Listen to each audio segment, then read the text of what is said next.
అంబటి రాంబాబు గారు చంద్రబాబు గారి తల్లిని దూషించడం వల్ల వాళ్ళ మనోభావాలు దెబ్బతిన్నాయి. పోలీసులు వాళ్ళ పని వాళ్ళు చేసుకెళ్ళిపోయారని లోకేష్ గారు అంటున్నారు.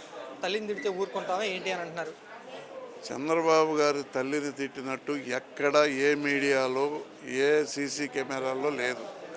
ఒకవేళ వాళ్ళు ఏదైనా ఉంటే చూపించమనండి. మిర్చి సెంటర్ దగ్గర, మిర్చి హోటల్ సెంటర్ దగ్గర సీసీ కెమెరాలు తీయమనండి. ఎవరిని ముందు తిట్టారో, ఎవరిని ఏ రకంగా బండబూతులు తిట్టారో అది అందరికీ తెలుస్తుంది. అది పోలీసులకు కానీ, ఎస్పీ గారికి కానీ, అధికార పార్టీకి కానీ ధైర్యం ఉంటే ముందు అక్కడ ఉన్నటువంటి సీసీ కెమెరాలన్నీ బయట పెట్టమనండి.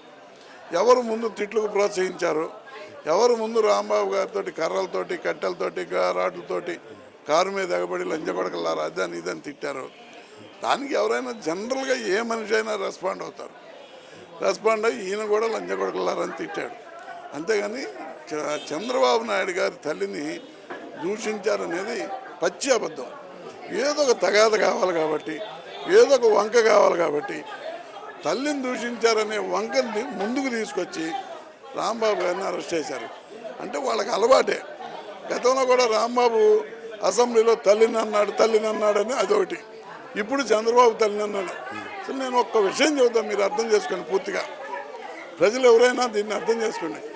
చంద్రబాబు నాయుడు గారు తల్లి మరణించినప్పుడు ఆయన కనీసం కొరివి పెట్టడానికి కూడా వెళ్ళనటువంటి వ్యక్తి, శవాన్ని చూసినప్పుడు కూడా వెళ్ళలేకపోయినటువంటి వ్యక్తి ఇలా చంద్రబాబు తల్లిని దూషించాడని రాంబాబు గారి మీద నిందేసి అరెస్ట్ చేయడం దుర్మార్గం. అనిత గారు ఏమంటున్నారంటే ఏదైనా ఆధారాలు ఉంటే మాకు ఇవ్వండి, వాళ్ళని కూడా శిక్షిస్తాము అని అనిత గారు మాట్లాడతాం. ఆధారాలన్నీ మీ దగ్గరనే ఉన్నాయి. సీసీ కెమెరాలు తీయమనండి. ఆ సెంటరు గుజ్జనగూడ, అది గోరంట్ల టెంపుల్ సెంటర్లోంచి సీసీ కెమెరాలన్నీ తీయమనండి. ఆధారాలు తెలుస్తాయి.